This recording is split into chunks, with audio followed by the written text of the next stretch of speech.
Là, j'entends rien du tout, moi.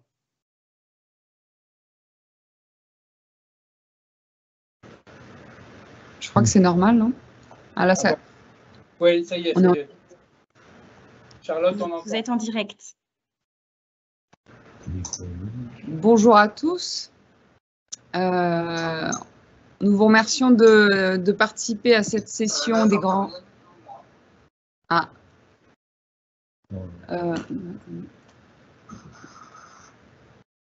Est-ce que ça marche pas? Le micro n'est pas éteint. Si, il est éteint ton micro. Non, non. Ça... Moi, on m'entend pas?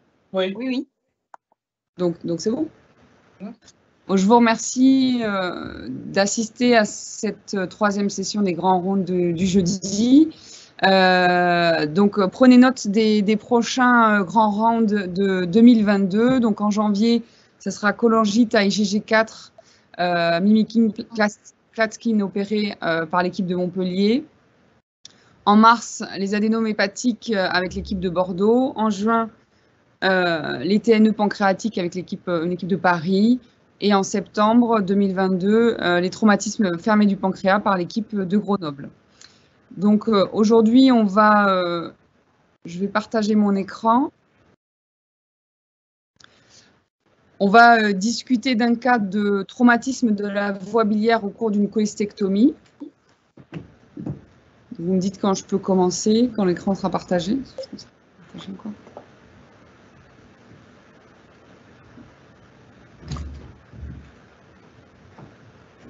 Vous n'avez pas le... Ok.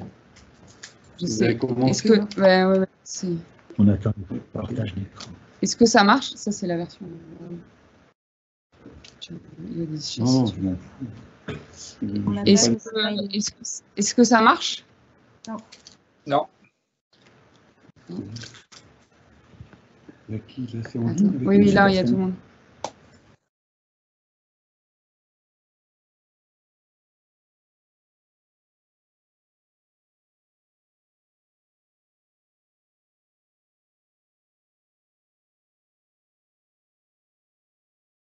Ouais.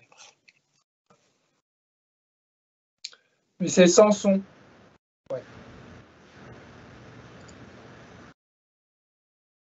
Charlotte, tu parles pas. C'est normal, j'ai pas le... Ah, t'as pas le PowerPoint. Ah, ça y est, c'est bon. Nous, on est bien. C'est bon. Oui. Vous m'entendez? Ouais, oui, très bien. Oui. D'accord. Très bien. Alors, je le mets en PowerPoint. OK. Donc, je vous remercie de m'avoir invité à discuter de ce cas de traumatisme de la voie biliaire principale au cours d'une cholestectomie. Est-ce que vous avez bien l'écran en partagé? Oui. Oui. Alors, l'écran est en partage complet, c'est ça, hein? Oui. Oui. D'accord. Donc, je vais commencer. Donc, pour vous présenter le cas, c'est une patiente de 28 ans, obèse avec un IMC à 30, qui a comme seul antécédent une césarienne en urgence pour prééclampsie. Elle n'a pas de traitement au long cours. L'histoire de la maladie commence avec des épisodes de crise de colique hépatique. Elle avait un bilan hépatique préopératoire normal et en mars 2017, elle a eu une colique. Charlotte, oui, on ne voit pas tes diapos, on voit que la première d'introduction. Oui, je m'en doute. Mets-toi en diaporama. Parfait. Mets-toi en diaporama. On va faire un diaporama, ça sera mieux. Voilà. Si j'étais en diaporama, mais je crois que le diaporama fait que ça ne marche pas, c'est ça? C'est pas grave. C'est très bien comme ça. C'est bien comme ça. Vas-y, continue. Donc, je recommence. Une patiente jeune de 28 ans, donc obèse avec un IMC à 30, comme seul antécédent une césarienne en urgence pour prééclampsie, pas de traitement. Ah oui, mais du coup, le problème de la... Voilà. Elle présente des crises de colique hépatique, bilan hépatique préopératoire normal, et en mars 2017, elle a eu une cholestectomie célioscopique avec les suites immédiates simples, une sortie à J1. Le compte-rendu opératoire du chirurgien, on ne note pas de difficulté opératoire et il a réalisé une cholangiographie péropératoire. En post-opératoire, elle présente un cholépéritoine avec une reprise au bloc opératoire à J8 par son chirurgien par célioscopie. La première question que je pose notamment aux experts, c'est opératoire systématique, notamment dans ce cas d'une femme jeune, une colique hépatique non compliquée, sans antécédent hormis une césarienne, avec un bilan hépatique préopératoire normal, sachant que malgré la réalisation de la cholangiographie, elle a fait tout de même un cholépéritoine. Alors, je vous laisse la parole. Je te laisse répondre, Laurence. Eh bien, moi, je suis favorable à une cholangiographie systématique pour justement avoir un hépatogramme et s'il y a une plaie des voies biliaires, ça ne l'empêche pas toujours, mais au moins on a un hépatogramme et on a une anatomie biliaire. Donc, je suis pour faire des cholangiographies systématiques sans forcer, c'est-à-dire que si elle est compliquée, si elle est difficile, si elle est dangereuse, on ne la fait pas. Mais si possible, on l'a fait. Je suis totalement d'accord avec Laurence. Et vraiment, je crois qu'il faut redire que c'est un élément extrêmement important dans la cholécystectomie. Alors, je suis d'accord avec ce qu'elle dit, c'est-à-dire que si c'est trop difficile à faire, il faut quand même s'acharner un peu. Il ne faut pas tout de suite dire c'est difficile, je ne fais pas. Il ne faut pas non plus être jusqu'au boutiste. Mais la règle reste une cholangiographie au cours d'une cholécystectomie. Alors, ce qu'on peut peut-être discuter, Laurence, c'est à quel moment on le fait. C'est-à-dire, est-ce que c'est avant d'avoir fait la cholécystectomie, mais en ayant disséqué le canal cystique, évidemment, ou est-ce que c'est après avoir fait la cholécystectomie? Moi, je pense que c'est plus facile de le faire avant d'avoir fait la cholécystectomie, une fois qu'on a bien disséqué ce qu'on pense être en tout cas le canal cystique. C'est d'autant plus important de le faire avant, c'est que ça évite de couper quelque chose qu'il ne faut pas couper. Oui, bien sûr. Donc,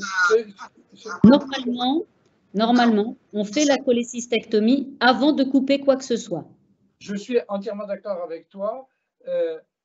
Simplement, je pense que toutes les anomalies, c'est plutôt la dissection qui l'apprend que la cholangiographie. La cholangiographie est plus une vérification dans mon état d'esprit plutôt qu'un diagnostic. Mais bon, voilà, c'est une nuance. Absolument. À toi, Charlotte. Je vous remercie. Alors, je rappelle juste aux participants qui peuvent poser des questions en live à tout moment et on y répondra. Par le chat. Donc, juste un petit point, les plaies des voies biliaires après cholécystectomie. Alors, évidemment, comme on n'a pas la vision, eh ben, le grand écran, on n'a pas les bonnes choses, mais bon, c'est pas grave. Donc, plus de 110 000 cholécystectomies par célioscopie selon les données PMSI en 2017.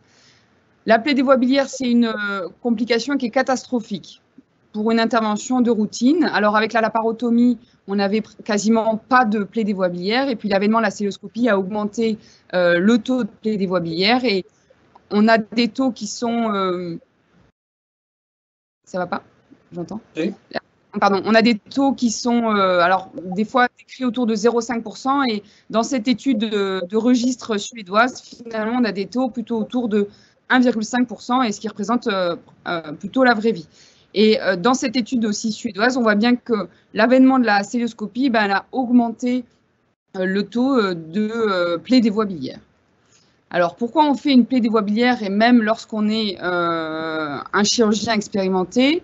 Tout d'abord parce que il y a ce qu'on appelle l'heuristique. C'est un processus mental décisionnel et c'est inconscient. C'est une situation, devant une situation complexe, on prend des informations probabilistes incertaines sur des expériences passées, sur des statistiques générales, sur le hasard ou l'intuition. Et en fait, lorsqu'on regarde par exemple ces images, on voit soit une coupe, soit deux visages qui se regardent. Là, si on regarde bien cette image, on voit qu'il y a un chien, alors qu'en fait, finalement, ce ne sont que des points en noir et blanc. Et pour la cholécystectomie, c'est pareil. lorsqu'on a une vision, cette vision peut être biaisée par notre expérience et on croit passer au niveau du trait rouge et faire la cholecystectomie dans de bonnes conditions. Et finalement, on passe au niveau du trait bleu et là, on emporte la voie biliaire. Donc, il faut absolument se méfier et notamment de soi-même. Alors,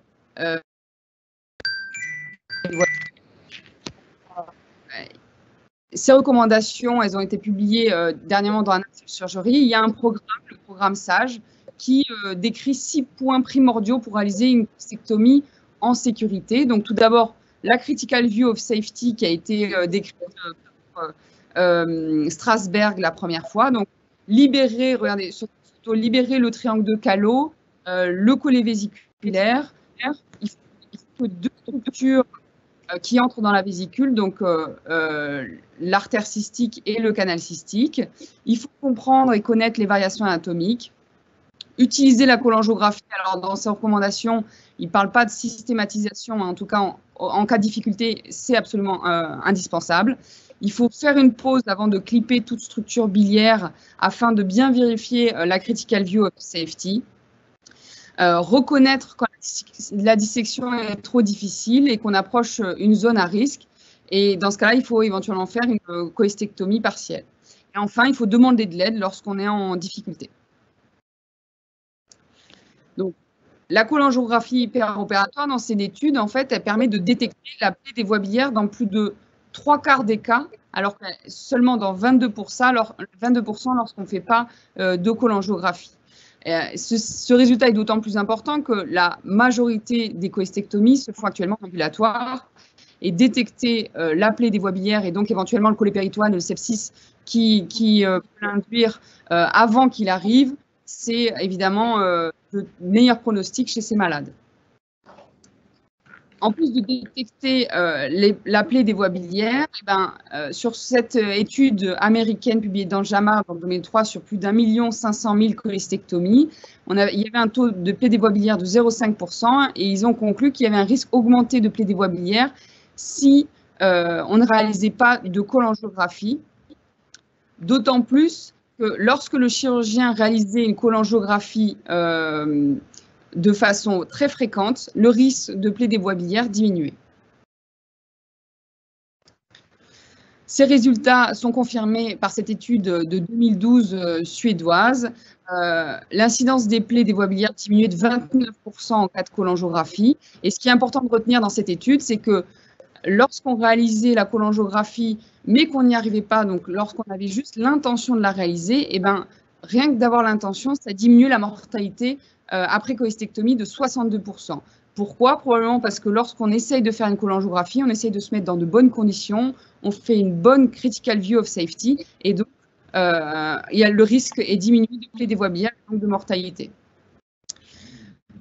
Donc, finalement, le débat reste toujours ouvert puisqu'actuellement, dans cette publication américaine, seulement peu de chirurgiens faisaient cette cholangiographie puisque seulement 39% des patients avaient eu une cholangiographie péropératoire et seulement 21% des chirurgiens réalisaient une cholangiographie systématique. Alors en France, dans cette étude française publiée dans le journal de chirurgie, on est un petit peu meilleur puisque 83% des chirurgiens déclarent réaliser en tout cas une cholangiographie systématique, mais on voit bien que le débat demeure et finalement, la seule réponse qu'on pourrait avoir claire et nette, ce serait de faire une étude contrôlée randomisée, mais au vu de l'hypothèse de diminuer de 5% les plaies des voies biliaires lors de la cholecystectomie, il nous faudrait un nombre de sujets nécessaires de plus de 25 000 patients, ce qui n'est pas du tout réalisable.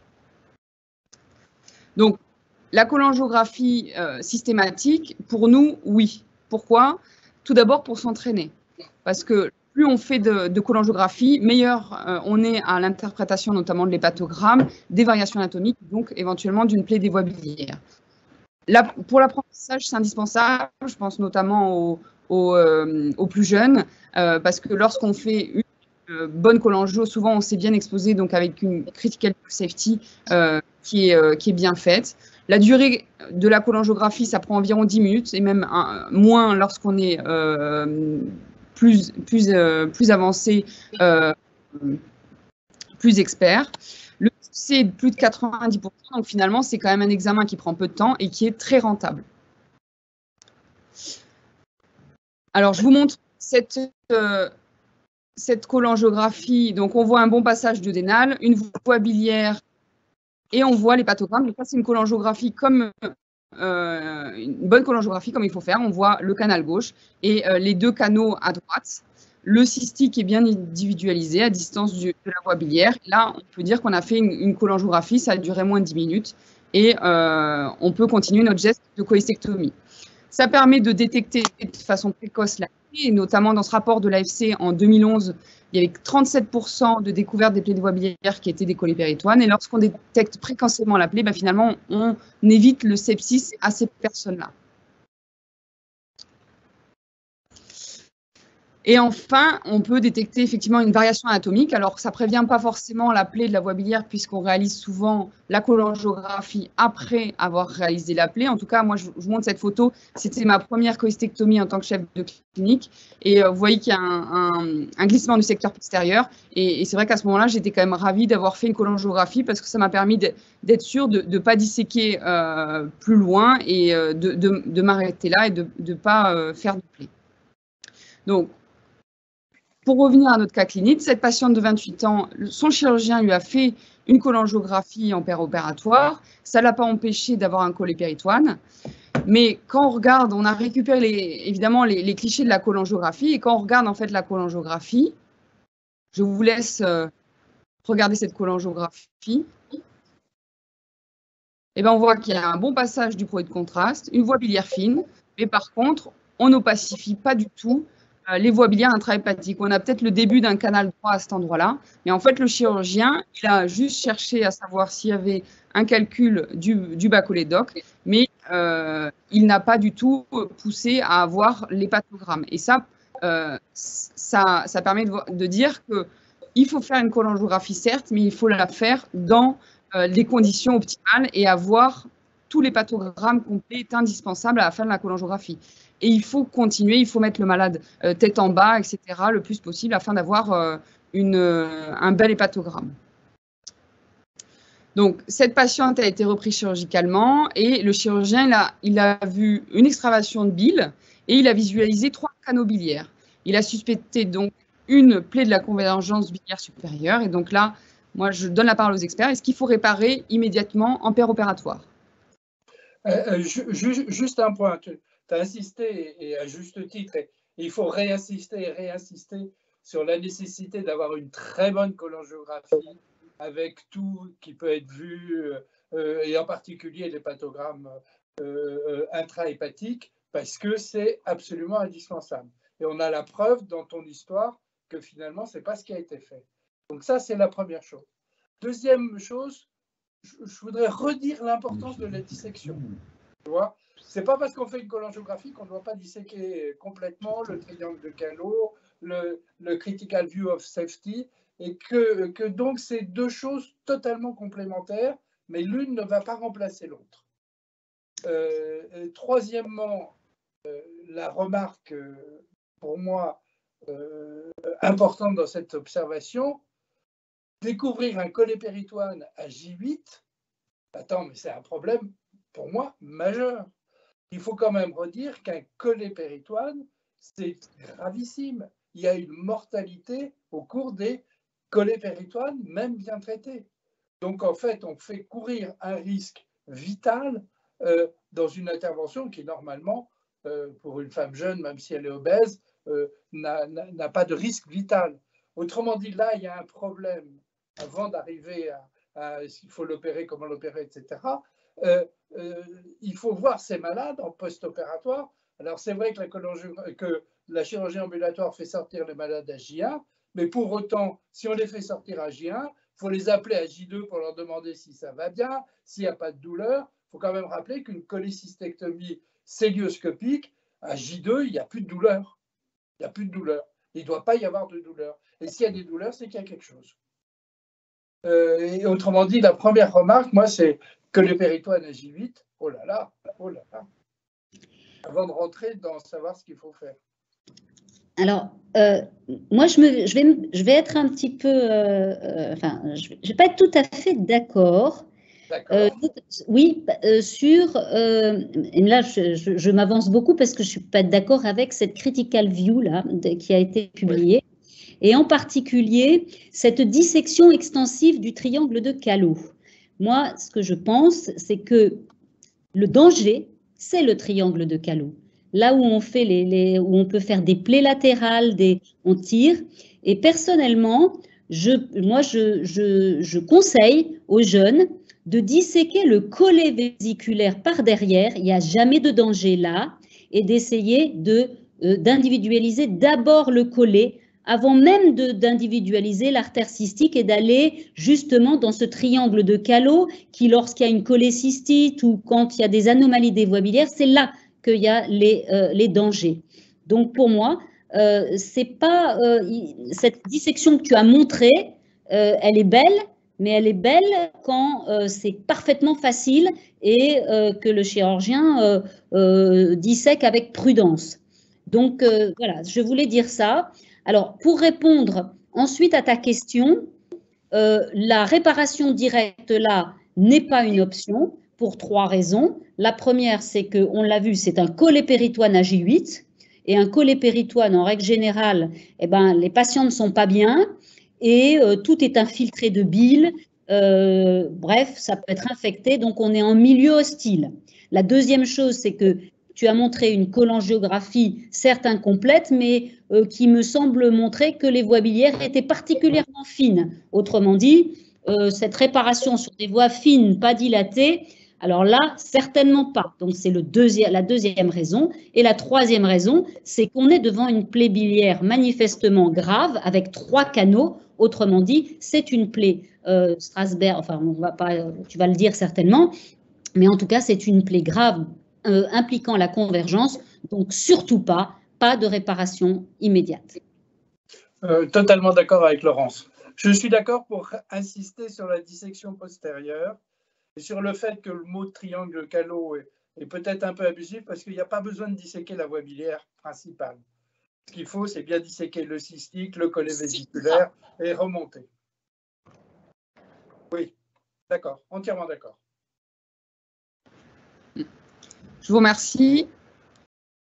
Alors, je continue la présentation. Alors, donc, finalement, quand on découvre en péropératoire une plaie des voies biliaires, tout d'abord, il ne faut pas aggraver la situation. Il faut appeler à l'aide. Il faut toujours penser à la conversion. Alors, si on opte plutôt soit pour un drainage biliaire, notamment lors d'une plaie complexe, c'est qu'on ne veut rien faire d'autre, on peut éventuellement le faire par cystoscopie. Mais si on comprend pas tout à fait ce qui se passe, il ne faut pas hésiter à convertir, et notamment si on tente une réparation biliaire. Alors, il y a 2 cas à faire. Soit on répare là tout de suite en péropératoire, lorsqu'il y a peu d'inflammation, lorsqu'il y a une plaie simple, soit une plaie du canal cystique, un canal de Louchka, une plaie de la voie biliaire principale, mais type 1 ou 2, lorsque l'anatomie est comprise. Et pour cela, il faut bien s'exposer, ne pas disséquer de façon extensive, faire une bonne cholangiographie, avoir des tissus de très bonne qualité et faire une réparation simple, alors soit une anastomose biodigestive ou une anastomose termino-terminale sur un drain care. Et évidemment, il faut le faire dans des bonnes conditions, c'est-à-dire plutôt en centre expert et lorsqu'on est chirurgien hépatobiliaire. Lorsqu'il y a une inflammation locale très importante ou si la plaie semble complexe, on n'a pas bien compris ce qui s'est passé, on suspecte une plaie vasculaire associée. Si le patient est très comorbide et si on est seul et peu expérimenté, là, il ne faut absolument pas tenter de réparation. Ne pas faire de gestes.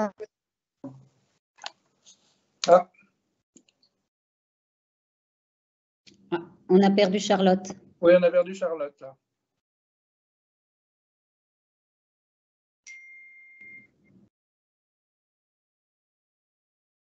Juste pour parler, alors, parce qu'en attendant qu'elle arrive, je rajoute une condition pour ne pas faire de réparation immédiate, c'est lorsqu'il y a une lésion vasculaire.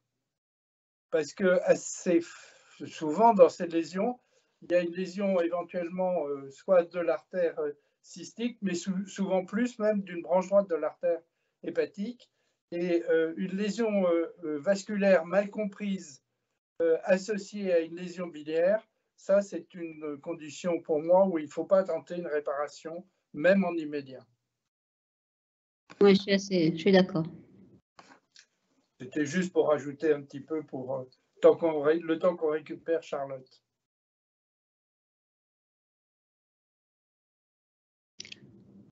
Une autre chose pour meubler, oui.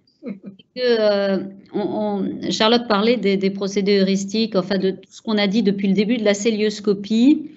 J'avoue que je suis un petit peu perplexe là-dessus parce que ça c'était vrai au début de la célio parce que l'image elle était différente de la laparo, mais maintenant tout le monde fait ne fait, je dirais, énormément de célioscopie et le cerveau humain est quand même est bien fait. C'est-à-dire que je ne suis pas sûre que ce soit maintenant l'explication prépondérante. Voilà. Bon, voilà, ça y est, Charlotte est revenue. Merci, désolée, ça a coupé. Donc, merci d'avoir continué sans moi. Donc, il faut faire éventuellement une cholangiographie si on peut, et surtout, après avoir drainé, transférer en centre expert. Je crois que c'est très important, et avec un avis surtout chirurgical.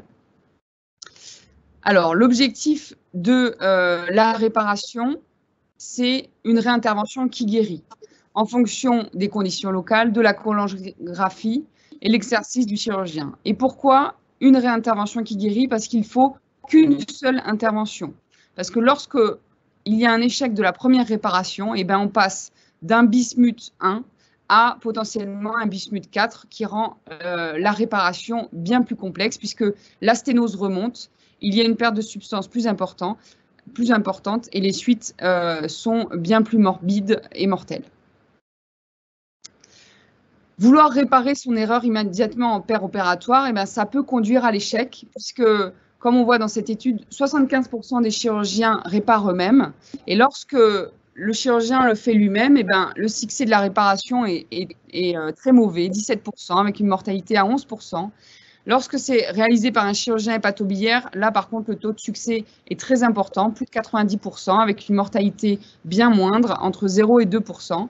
Et c'est ce qui a amené à l'équipe de Birmingham de proposer un chirurgien voyageur, c'est-à-dire un chirurgien hépatobiliaire qui était appelé en opératoire lorsque le chirurgien faisait une plaie des voies biliaires. Et bien, il avait un numéro d'urgence et le chirurgien hépatobiliaire voyageait tout de suite pour aller éventuellement réparer la plaie en opératoire. Vouloir réparer son erreur immédiatement, eh bien, ça peut aussi conduire à la transplantation, puisque si on répare immédiatement, on peut aggraver la plaie et avec les aggravations successives, des traitements successifs, eh bien, ça peut amener à la transplantation. Et dans cette étude publiée en 2020 française, on voit qu'il y a une nette augmentation des transplantations pour plaie des voies biliaires avec les années. Vouloir réparer son erreur immédiatement en opératoire peut aussi tuer. Et là, de la même façon, lorsqu'on augmente la sténose qui va de plus en plus haut, eh ben, si on ne répare pas bien dès le départ, surtout lorsque c'est sur la voie biliaire principale, eh ben, la mortalité de ces plaies des voies biliaires est très importante. Pour revenir au cas clinique, donc, le chirurgien voit de l'extravasation de bile, il visualise 3 canaux, il suspecte cette plaie de la convergence biliaire supérieure et là, il draine par 3 petits drains transcystiques, des petits drains d'ESCA sur les 3 canaux visualisés. Il draine en sous-hépatique et il nous la transfère.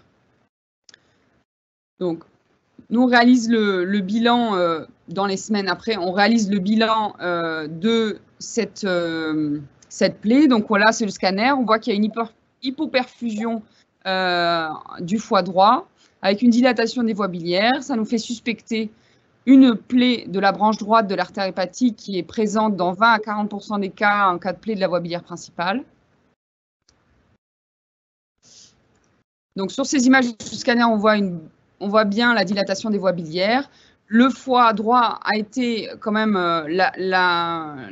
l'artérialisation a été reprise par le côté gauche, mais il y a quand même une hypoperfusion du foie droit par rapport au foie gauche. Sur la bili-RM, alors je vous décale un petit peu parce qu'on n'a pas les effets. Là, on voit la voie biliaire principale à cet endroit-là, le canal gauche qui est dilaté. le secteur intérieur, le secteur postérieur. Et là, le problème se passe à cet endroit-là. Donc, sur le scanner, on suspecte une plaie de la branche droite de l'artère hépatique. Il y a un cavernome artériel. Et sur la BIRM, on stade cette sténose à bismuth 4, donc avec une atteinte de la convergence biliaire supérieure et une perte de continuité entre les canaux droit et gauche. Donc là, je demande aux experts, quelle prise en charge feriez-vous, traitement chirurgical ou non chirurgical, et dans quel délai? Laurence, tu réponds? Je ne vois pas. Oui, il y a plusieurs options. Pour moi, le plus important, c'est d'attendre un bon moment en drainage externe pour que, vous le savez, quand il y a des... Là, ce n'est pas vraiment une sténose. Là, il y a une section, en fait, de 3 canaux avec probablement une ischémie de ces canaux. Donc, il faut attendre que les choses se sclérosent et que les lésions, en plus probablement thermiques, se fassent et qu'on puisse après travailler sur des canaux où on pourra effectivement les disséquer, etc. Donc, pour moi, c'est forcément une réparation chirurgicale, et cette réparation chirurgicale ne doit pas être faite avant minimum 2 mois. Oui, moi je suis tout à fait d'accord avec Laurence. Le problème, un tout petit peu compliqué, mais il faut attendre et savoir attendre, c'est la fistule biliaire. C'est-à-dire que le malade, on ne va pas le garder hospitalisé pendant 2 mois. Il va sortir avec une fistule de 500 cc, si j'ai bien compris, de bile, ce qui n'est pas beaucoup par rapport à une fistule biliaire totale, mais ce qui est quand même pas mal. C'est toujours difficile à appareiller, il y a des fuites, la peau est irritée, ça fait mal. Enfin, c'est casse-pied et c'est compliqué. Premier point. Et deuxième point, le malade, il a vite marre d'avoir une poche qui se remplit et on a quelquefois un peu de difficulté à les faire attendre.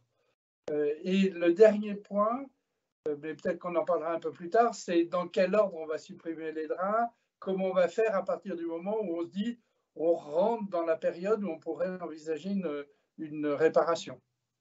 Alors, certes, ce n'est pas avant 2 mois, mais après, il va falloir enlever les drains, le malade va devenir jaune, il ne faut pas qu'il ait une infection des voies biliaires pour pouvoir faire la réparation.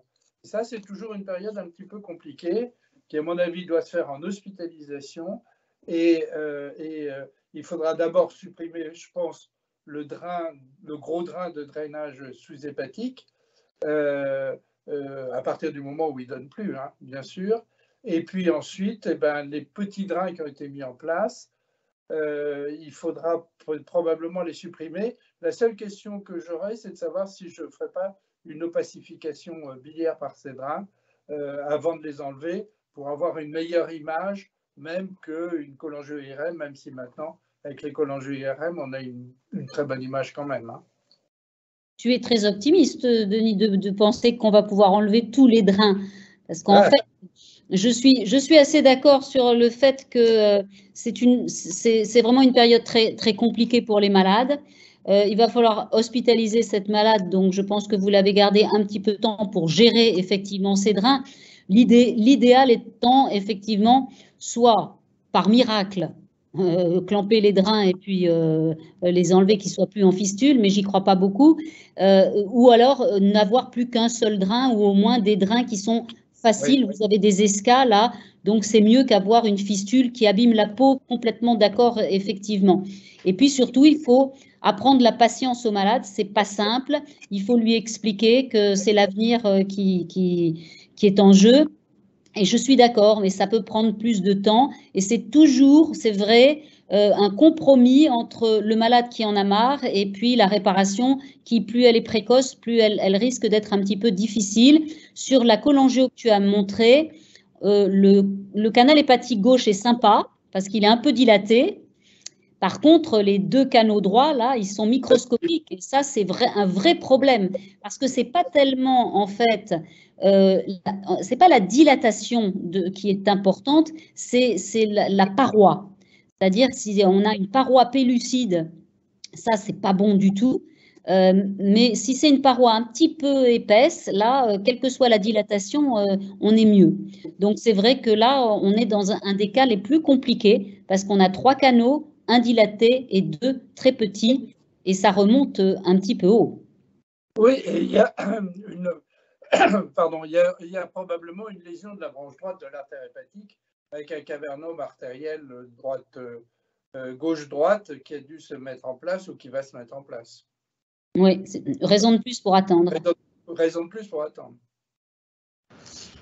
Et comment vous gérez la plaie de la branche droite de l'artère hépatique pour la réparation? On ne la gère pas. Non, mais comment vous l'intégrer dans votre future réparation? Moi, je l'intègre dans le fait que quand on fera la réparation, il faut faire le moins de dissection possible pour respecter les revascularisations, notamment au niveau du segment 4, mais aussi les revascularisations qui peuvent être postérieures, etc. Ça veut dire qu'il ne faudra pas trop disséquer les voies biliaires. Raison de plus. Après, bon, je ne sais pas comment a évolué ce patient, mais parfois, eh ben, on sera peut-être amené à faire une hépatectomie parce que les 2 canaux droits seront pas disséqués, avec mal vascularisés, et que finalement, faire une anastomose sur un beau canal, bon, c'est triste, certes, de sacrifier un foie droit dans ces conditions, mais peut-être qu'on sera amené à faire ça dans certaines plaies. C'est ce qu'on fait. Voilà, c'est ce qu'on est obligé de faire. Tout à fait d'accord. Je vous remercie. Alors, donc effectivement, concernant les traitements non chirurgicaux, il n'y en avait pas chez cette patiente. Donc, une plaie complexe, une plaie vasculaire associée, bismuth 4, et elle était drainée, donc il n'avait pas besoin de drainage, notamment percutané en plus. Donc, les traitements chirurgicaux, dans quelles indications on peut les proposer? Donc, en cas de sténose simple, donc type 1 ou 2, courte, non complète, et pour des cas particuliers de contre-indication chirurgicale éventuellement. En cas de fuite d'un canal cystique, on peut proposer une prothèse biliaire, notamment si la fistule de la plaie cystique ne starie pas, notamment au bout de 8-10 jours, si elle est bien drainée, avec un succès très important à plus de 90%. En cas d'échec d'une réparation au situé, on peut essayer des dilatations endoscopiques percutanées avec des drains mixtes, mais c'est quand même des calibrages longs et qui sont très invalidants, notamment pour le malade. En urgence, on peut proposer un drainage percutané en cas de sepsis grave lié à la sténose de la voie biliaire. En électif, lorsqu'il y a une sténose partielle, notamment d'un canal comme on voit ici, l'endoscopie peut être intéressante pour des plaies périphériques de la voie biliaire principale, mais c'est très important de prendre cette décision avec le chirurgien, c'est-à-dire que l'endoscopiste doit en parler de façon multidisciplinaire avant de prendre ce malade en charge et avant de lui mettre des prothèses. Il ne faut absolument pas qu'il y ait de prothèse métallique parce qu'en cas d'échec, on ne pourra pas, généralement il faut après une hépatectomie. Ça induit des procédures multiples avec une durée médiane dans cette étude de plus de 400 jours et avec une récidive non négligeable, puisqu'à 2 ans, il y a 30% de récidive. Donc, concernant la prise en charge chirurgicale, effectivement, il faut attendre. Et pourquoi attendre? Tout d'abord, pour diminuer l'inflammation locale. Et ça va avec la taille, comme vous l'avez dit, Madame Chiche, les canaux pellucides, il faut que l'inflammation soit moins importante afin d'avoir des tissus plus sains. Attendre la sténose pour dilater les voies biliaires. Faire une anastomose sur une voie biliaire dilatée, c'est toujours plus facile que lorsque les voies biliaires sont fines. Et cette plaie des voies biliaires, c'est en fait une plaie biliovasculaire. Et lorsqu'il y a une lésion vasculaire, il faut attendre cette stabilisation pour faire une anastomose sur un tissu biliaire bien vascularisé. Dans cette étude française publiée en 2013, on voit bien que lorsque on répare de façon précoce, c'est-à-dire avant 6 semaines, eh ben, le taux d'échec est très important, plus de 45%. Alors que lorsqu'on réparait après 6 semaines, le taux d'échec était seulement 7%. Il y avait quand même un biais dans cette étude, c'est que la majorité des chirurgiens qui réparaient avant 6 semaines étaient des chirurgiens non hépatobiliaires, alors qu'après 6 semaines, c'était des chirurgiens hépatobiliaires. Seulement, cette étude a quand même le mérite de cartographier la vraie vie des réparations biliaires en France. Et cette réparation précoce est plus mortelle que la réparation tardive. Dans cette étude américaine publiée en 2016, on voit que lorsqu'on répare au-delà de 30 jours, mais avant 30 jours, il y a 5% de mortalité, alors qu'après 30 jours, on est à une mortalité de 0%. Dans cette méta-analyse récente publiée dans Annals of Surgery, les auteurs ont montré que le pronostic était bien meilleur lorsque le patient était transféré de façon précoce en centre expert avec une réparation tardive à plus de 6 semaines. Et ce, d'autant plus qu'il y a une plaie artérielle associée, puisque lorsqu'il y a une sténose, cette plaie artérielle fait remonter la sténose et donc augmente le stade bismuth et induit des réparations plus complexes. Et lorsqu'on répare plus tôt, de façon précoce, ces patients avec une plaie artérielle, eh ben, le pronostic est péjoré avec un échec plus important de réparation de ces plaies des voies biliaires. Cette étude française contredit ce que je viens de vous lire, puisqu'ils ont comparé les réparations pour plaies des voies biliaires sans plaie artérielle versus plaies des voies biliaires avec plaie artérielle. Les résultats étaient comparables en termes de mortalité, sauf que, en fait, quand on regarde un petit peu plus précisément, le délai de chirurgie était extrêmement tardif pour les deux groupes, puisqu'ils réparaient à environ 1 an dans chaque groupe. Donc, en fait, le message important de ce papier, c'est que la plaie artérielle a un impact lorsqu'on répare de façon précoce, mais elle n'a plus d'impact lorsqu'on répare de façon tardive et ça va dans le sens qu'il faut attendre. Alors, quel délai pour la chirurgie? Donc, 5 semaines à Baltimore. Nous, c'est plutôt 3 mois en France, en tout cas à Toulouse, c'est ce au moins 3 mois. Dans le rapport de l'AFC, on montrait bien que lorsqu'elle était différée tardive, eh ben, là, il y avait moins de taux d'échec. Et on voit bien que finalement, en France, c'est au moins 3 mois, mais c'est presque même jusqu'à 1 an dans cette étude de Beaujolais. Alors, comment réparer? Alors, il faut, lorsqu'on fait une anastomose, on répare par une anastomose hépatico-jejunale, eh ben, il faut faire une cholangiographie péropératoire à l'aiguille, comme on voit, pour obtenir une cartographie complète des voies biliaires. Réaliser une anastomose muco-muqueuse avec des fils fins résorbables, avec des lunettes grossissantes, un drainage abdominal. Et en fonction du type de plaie, ben, il faut éventuellement abaisser la plaque hilaire, ouvrir le canal gauche pour faire une réparation de Hepquino. Et ensuite, parfois, on est obligé de réaliser des anastomoses sur plusieurs canaux, avec plusieurs anastomoses. Et lorsqu'il y a des dégâts biliaires sectoriels droits très importants, ou des lésions vasculaires graves, ou une prothèse métallique qui a été mise en place par l'endoscopiste, une atrophie hépatique, et ben parfois on est obligé de réaliser une hépatectomie associée. Ces hépatectomies, c'est moins de 1% des hépatectomies, mais ça représente quand même 5% des plaies de la voie biliaire, des prises en charge des plaies de la voie biliaire principale. Donc, ce n'est pas négligeable.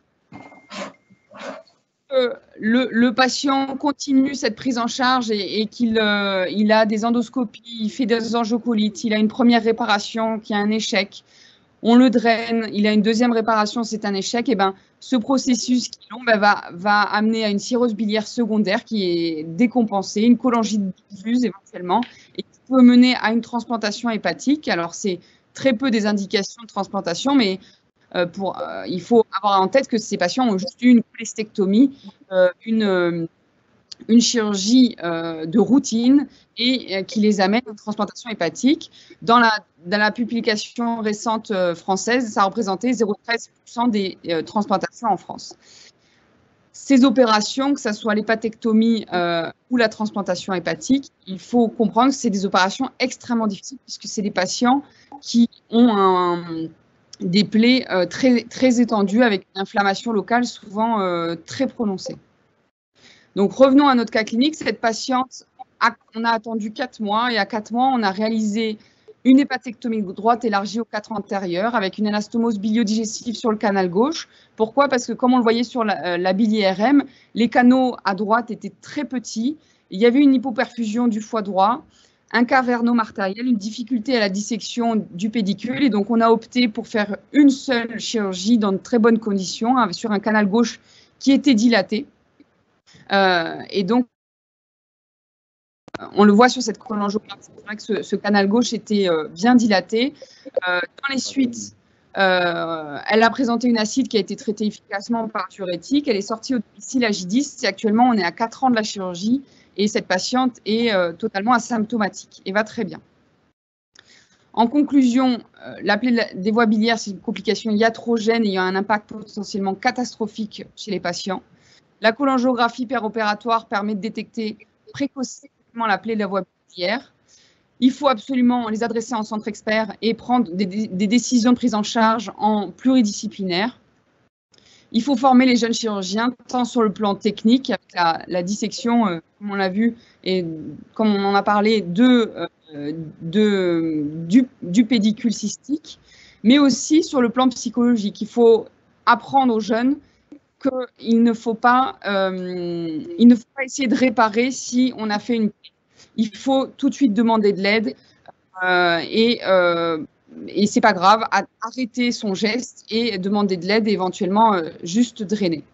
Il faut réaliser une seule réparation et que celle-ci soit efficace en une seule fois. Et pour cela, il faut appeler à l'aide.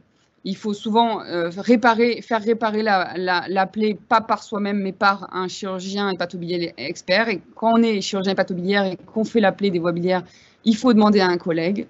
Il faut identifier la topographie et une éventuelle plaie vasculaire associée. Au niveau du timing, nous, à Toulouse, on est au-delà de 3 mois.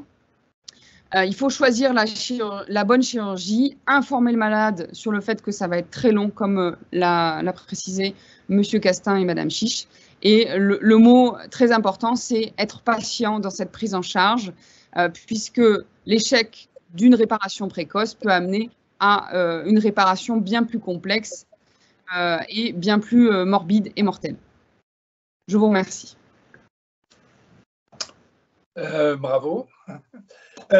Juste deux petits commentaires avant de passer la parole à Laurence. Le premier, mais tu l'as dit et tu as montré même l'article de Flum, pour moi c'est un article fondamental. C'est-à-dire que c'est un non-chirurgien, médecin de la sécurité sociale ou équivalent aux États-Unis, qui reprend les cholécystectomies et qui montre que si c'est le même chirurgien qui a fait la première cholécystectomie et la réparation, on a une mortalité de 11%. 11% de mortalité pour une cholécystectomie, pour une maladie bénigne. Pour moi, c'est inimaginable d'avoir ces chiffres. Enfin, inimaginable. Je comprends bien que ça existe et ça veut dire qu'il faut absolument, absolument, absolument ne pas vouloir à tout prix réparer soi-même les plaies des voies biliaires que l'on a faites.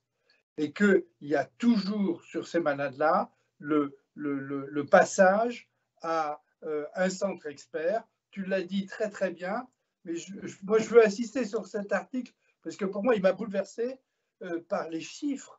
On passe de 0% à 11% de mortalité pour une cholécystectomie, ce qui est impensable, incroyable et inacceptable. Donc ça c'est la première remarque et je trouve que il faut vraiment insister. On a fait une bêtise, bah, d'accord, très bien. Le patient est sorti de la période aiguë. Il va falloir décider le bon moment, la bonne réparation, tout ce qu'on a dit. Il faut savoir passer la main pour que ce soit quelqu'un d'autre qui le fasse. Ça, c'est le premier point. Deuxième remarque, après je me tais. Ça, c'est un problème un peu philosophique. On n'est pas toujours d'accord d'ailleurs. Mais je pense que Laurence est un peu comme moi. On essaye au maximum de garder le foie. On essaye au maximum de garder toutes les voies biliaires. L'hépatectomie, certes, est une option, mais c'est la dernière option quand on ne peut plus rien faire d'autre. Le but est toujours d'être le plus conservateur possible. Et donc, prendre le temps, bien réfléchir, bien voir, bien faire tout ce qu'on va faire. Je ne crois pas qu'une plaie artérielle soit une contre-indication à une réparation biliaire du côté de la plaie artérielle. Donc, je cherche toujours à être le plus conservateur possible. Et des hépatectomies pour réparation biliaire, moi, j'en ai pas fait beaucoup, hein, parce que je considère que c'est pas terrible, quoi. Voilà. Hein. Sans parler de la transplantation, mais là, on est dans les catastrophes successives, on va dire. Hein. Voilà. Deux remarques, en tout cas, pour l'instant. Alors, moi, mon commentaire, d'abord, bravo Charlotte, tu as tout dit, tout ce qui était important. J'ajouterai deux petites choses. La première, c'est ce fameux délai, parce que c'est un vrai problème, le délai. C'est toujours ce qu'on pose comme question. Et je crois que la littérature que tu as donnée, elle confond un petit peu tout. C'est-à-dire qu'il y a les sténoses d'un côté, les fistules de l'autre, et puis il y a les combinés, les fistules sténosées. Enfin, tu vois ce que je veux dire. Et en fait, c'est bien d'attendre un an. Oui, un an, si tu as une sténose et que le malade n'est pas jaune, tu peux attendre tout ce que tu veux. Fais attendre un an un malade en fistule biliaire, c'est quasiment impossible. Donc, en fait, il ne faut pas confondre les deux. Et d'ailleurs, même si je suis contente que tu aies prise la classification de Bismuth, la classification de Bismuth, c'est uniquement pour les sténoses. Et c'est donc des réparations tardives. Donc, ça, c'est pour ça que ce délai, il doit être réfléchi sur plein de choses, sur le malade, sur y a-t-il une fistule, comment il supporte la fistule, et puis s'il y a une sténose, et puis l'importance de la... Donc, tout ça, c'est un petit peu à la carte. Ça, c'est ma première chose. Le deuxième commentaire que je voudrais dire, tu l'as dit à la fin, mais peut-être que moi, j'insisterai là-dessus. Tu as marqué « informer le patient ». Je crois que ça, c'est important. Et une des raisons pour lesquelles c'est bien de ne pas réparer soi-même. Quand ça se passe bien, c'est très bien, mais quand ça se passe mal, c'est une catastrophe. Il ne faut pas oublier que la plaie biliaire pour le malade, c'est catastrophique souvent, enfin, pas souvent, parfois, mais pour le chirurgien, c'est aussi une vraie épreuve. Et le mieux, effectivement, je vois, parce qu'il faut se rendre compte que les plaies biliaires, c'est une des causes de procès les plus fréquentes en cœlioscopie. Pourquoi? Eh bien parce que les malades ne sont pas informés. Alors, je conseille vraiment, quand le malade se réveille, il faut que le chirurgien qui a fait la plaie explique, sans mentir, ce qui s'est passé et dire je vous envoie à un centre expert parce que le plus important, c'est que ça soit réparé bien et vite. Et prendre des nouvelles du patient après, honnêtement, quand ça se passe comme ça, avec un collègue qui va abonder dans le même sens, si le chirurgien prend des nouvelles du patient une fois qu'il est hospitalisé, en règle générale, le patient y comprend et il n'y a pas de problème. Il faut vraiment insister sur cette information, ce qui aussi permet aux patients d'attendre et d'avoir confiance en la prise en charge. Donc ça, pour moi, c'est très important en matière de plaie biliaire. Voilà. Tout à fait d'accord. Charlotte, tu as été très discrète sur la gestion des drains de ton malade. Et parce que pour moi, je trouve que c'est une période très difficile, toujours. On a dit le délai, on a dit tout ça, mais comment on fait pour enlever les drains? Comment ça se passe quand on enlève les drains? Les fistules ne se tarissent pas toujours, surtout quand elles sont importantes. Enfin, c'est une période qui, je trouve, très difficile. Qu'est-ce que vous avez fait? En fait, elle était drainée. Et en fait, on a clampé les drains, mais c'est pas plus dilaté qu'à droite. On a clampé les drains, c'est pas plus dilaté à droite. À gauche, c'était déjà dilaté et ça donnait presque plus. Et donc, en fait, c'est aussi ça qui nous a amené en se disant que ça allait être très, très compliqué à droite, puisqu'il n'y avait pas de dilatation grâce au clampage du drain. Et par contre, on avait un beau canal gauche qui était dilaté, en fait, dès les semaines juste après la plaie. Et donc, c'est pour ça que ça nous a amené plutôt à faire une hépatectomie, même si ça reste aussi très, très exceptionnel dans notre centre. Hein. Et vous n'aviez pas enlevé les draps alors? On n'avait pas enlevé les draps, non. On n'a pas tendance à les enlever, à la limite, éventuellement à les clamper, mais on garde tout jusqu'à l'opération, oui, si possible. Moi, je trouve que c'est très difficile. Parce que garder les draps, c'est toujours un petit peu inflammatoire. Si on enlève les draps, ça va cicatriser, ça sera un peu plus dur, donc on pourra disséquer un tout petit peu mieux.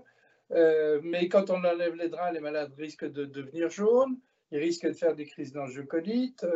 Le malade ne va pas bien comprendre, encore une fois, tout ce qui va se passer là, où ça va être difficile de lui expliquer. Je trouve que c'est une période où je n'ai pas de règles, c'est un peu au feeling. Et je ne sais pas, Laurence, comment tu fais, mais quand les malades sont comme ça avec des draps, je trouve très, très compliqué de gérer correctement l'ensemble des draps. Je préfère opérer un malade sans draps. D'accord. Je préfère opérer un malade sans draps pour résumer un peu ma position et donc de les enlever avant, mais c'est très difficile. Oui, complètement d'accord, c'est à la carte, c'est très difficile. Personnellement, je trouve que de temps en temps, le drain permet de retrouver la voie biliaire, c'est-à-dire qu'on suit le drain pour arriver à la voie biliaire et disséquer le moins possible. Donc, je suis comme Charlotte, j'aime bien laisser les drains clampés, et voilà, je les laisse. Alors, bon, après, je dirais, on discute et puis on voit, c'est selon le cas, bien évidemment. Si ces drains sont clampés, ne donnent rien, mais j'ai toujours un peu peur de les enlever. C'est peut-être bête, je me dis, s'ils se restent, si ça se passe mal, je les rouvre. Bon, voilà, donc je suis comme Charlotte. D'accord, d'accord, j'entends bien, hein, là, j'ai pas de problème. Deuxième chose que je voulais dire, c'est pour les plaies des voies biliaires artérielles associées, en fait, on ouvre l'ensemble du canal biliaire et de la plaque hilaire, et on va surtout pas remonter vers la partie supérieure de la région hilaire. Or, le cavernome est supérieur et postérieur. Donc, normalement hein, quand on ouvre les canaux biliaires, en général, on ne retrouve pas, où il y a des petites artères, mais pas très importantes, on ne retrouve pas ce cavernome artériel. Donc, il n'est pas très gênant. Il faut qu'il soit bien établi pour que les voies biliaires soient bien vascularisées du côté où il y a la lésion. Mais moi, je n'ai jamais trouvé que j'étais très gêné par un cavernome artériel, à condition d'ouvrir en fait véritablement en même temps le canal biliaire avec une plaie tout à fait franche, directe, sans rien de plus, et plutôt antérieure que supérieure, et en tout cas certainement pas postérieure. Parce que dès qu'on arrive sur la partie supérieure ou postérieure, c'est là où il y a toutes les artères et ça devient très difficile de faire l'hémostase. C'est bon, tu peux parler. Vas-y. Tu parles, oui. Bonjour à tous. Je suis désolé, je n'ai pas pu faire l'introduction par des petits soucis de connexion, donc je ne sais pas combien on est connecté. Je voudrais, juste avant de conclure et de remercier nos experts, donner la parole à Bertrand Suc, qui a géré ce dossier, qui peut peut-être apporter quelques précisions. En fait, j'avais très envie de demander à M. Castin et à Laurence leur impression sur un problème plus général des plaies des voies biliaires au cours des cholécystectomies. Vous avez parlé d'information, vous avez parlé de patience. On a bougé. Ah, ça m'énerve. Non, parce qu'on a bougé. Il ne faut pas le bouger. J'ai pas. Non, mais je sais. Non, ça va, là, on est bien. Hein. Vous nous entendez? Oui, très bien, très bien. Enfin, moi, il s'est figé pour moi. Hein. On t'entend le reconnecter. Putain. J'entends plus Bertrand. Il ne faut pas bouger l'ordi, je ne sais pas pourquoi. Mais tout à l'heure, on a bougé l'ordi. Mais je sais.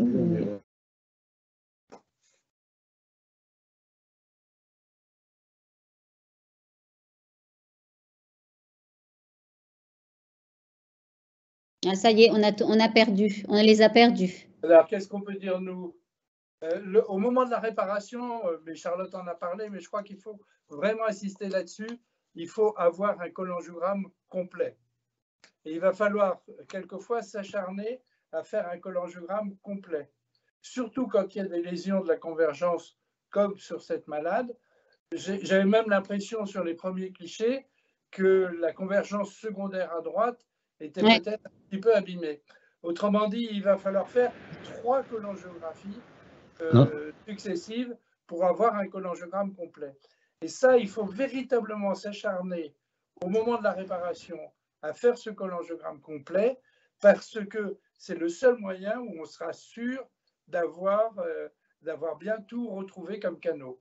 Et deuxièmement, la cholangio-IRM est un élément pour moi maintenant absolument indispensable à faire avant ces réparations parce que ça permet quand même de bien analyser les lésions biliaires et de retrouver tous les canaux. Donc, il faut une analyse absolument parfaite des canaux biliaires par une cholangio-IRM préopératoire et par des cholangiographies la plupart du temps, cholangiographies qui doivent être absolument complètes. C'était juste pour meubler le silence. Là, on voit les vrais experts. Hein. Vous pourriez nous tenir la soirée et nous, on restera à vous écouter. Donc, juste Bertrand, maintenant qu'on est revenu sur son dossier. Juste une remarque, je voudrais l'avis de M. Castin et de Laurence. Moi, j'ai une impression depuis maintenant de nombreuses années que dans ce problème des plaies des voies biliaires et des complications des cholécystectomies, l'impression personnelle que j'ai, c'est que beaucoup de malades nous sont adressés par des gastro-entérologues. Pourquoi? Parce que les chirurgiens, en cause, pour des raisons, je pense, pas du tout scientifiques, mais psychologiques, adressent leurs malades à des gastro-entérologues au lieu de les adresser à des services de chirurgie. Est-ce que c'est l'impression que vous avez aussi? Complètement d'accord avec toi, Bertrand. Et on voit souvent qu'il y a des sections du cholédoque qui sont envoyées quand même en endoscopie, alors que le cholédoque, il est sectionné et qu'il y a même des pertes de substances. Et comme tu le dis, c'est psychologique. C'est-à-dire que si la plaie est rattrapée par un geste non opératoire, elle paraît moins grave. C'est-à-dire que le malade n'est pas réopéré. La réopération, pour le malade aussi, avec la sous-costale, etc., ça rend la plaie probablement plus grave dans l'esprit en fait du chirurgien qui a fait la plaie. Et ça, c'est vrai. Il faut dire toujours, et c'est pour ça que j'ai insisté sur le fait qu'on envoie au centre expert. Alors parfois, le centre expert va prendre une option endoscopique, pourquoi pas. Mais je suis complètement d'accord avec toi. Maintenant, c'est plutôt les gastro. Et qu'est-ce qui se passe? C'est qu'eux aussi s'acharnent, et une prothèse, et 2 prothèses, et 3 prothèses. Et puis, on finit par avoir les patients assez tardivement épuisés, érodés par des prothèses et des angiocolites successives. Et donc, on fait des réparations, cette fois tardives, qui fonctionnent en one-shot, comme l'a dit Charlotte. Le but, c'est quand même, à un moment donné, de faire une opération qui marche. Sauf que de temps en temps, ça dépend de la façon dont on présente la chose au patient aussi. On lui dit, on ne va pas vous opérer, on va vous mettre une prothèse ou on va faire un geste endoscopique. Ce qu'on ne lui dit pas, c'est que si c'est une sténose, eh bien, ça va être 1 an de resténose, de dilatation et de changement de prothèse, etc. Tout à fait. Pour te répondre, je suis d'accord avec toi, mais il y a 2 tableaux différents. Il y a le cholépéritoine, et il faut redire que le cholépéritoine, ça n'a rien à voir avec les gastro-entérologues, c'est une urgence chirurgicale. Après, on peut le traiter célioscopique, l'évacuer, etc., le drainer, tout ce qu'on voudra, mais c'est une urgence chirurgicale. Et que là, il faut, entre guillemets, être intraitable et dire c'est une aberration de voir un malade qui a un cholépéritoine et qui est traité par voie endoscopique. Aberration. Et puis, il y a les sténoses, les malades qui deviennent jaunes, où là, effectivement, on peut discuter l'endoscopie ou la chirurgie dans un premier temps, etc. Et tout ce qu'a dit Laurent, je suis bien sûr tout à fait d'accord. Mais juste réinsister sur le fait que les péritoines, c'est de la chirurgie. En tout cas, c'est un chirurgien. Non, mais et dire quand même, je pense que votre chirurgien, j'ajouterais que votre chirurgien, le chirurgien qui a fait la plaie, il a très bien fait. C'est-à-dire qu'il a repris par célioscopie, c'est bien, il a drainé, mis des drains dans chaque canal qu'il voyait et il vous l'a transféré. Voilà, et bien très bien, c'est ce qu'il fallait faire. Ouais, Voilà. sauf qu'il s'en a aperçu avec à J8, ce qui est quand même pas très bien. Je voulais finir sur une note positive, si tu veux. Oui, d'accord. Très bien. Eh bien, écoutez, je crois que on arrive à un peu plus d'une heure, 1h15, on est dans les délais. Donc, je voudrais remercier déjà Charlotte pour avoir fait cet exposé. Je pense que ces grands rounds sont vraiment une chance, hein. C'est le 3e de la série et c'est toujours aussi didactique. Il faut remercier aussi les experts, hein. Je remercie beaucoup au nom de tout le monde, tous les participants de la CHBT, Monsieur Castin, d'avoir été présent, et bien sûr Laurence qui a pu se libérer et qui donc, si j'ai bien compris, a fait une retransplantation en moins de 2 heures. C'est mon idole. C'est mon idole. Et donc, je vous remercie sérieusement. Je tenais à excuser aussi Karim Boudjema qui n'a pas pu se connecter, qui était en transit, qui a essayé, mais ça n'a pas fonctionné et il regrettait de ne pas être avec nous.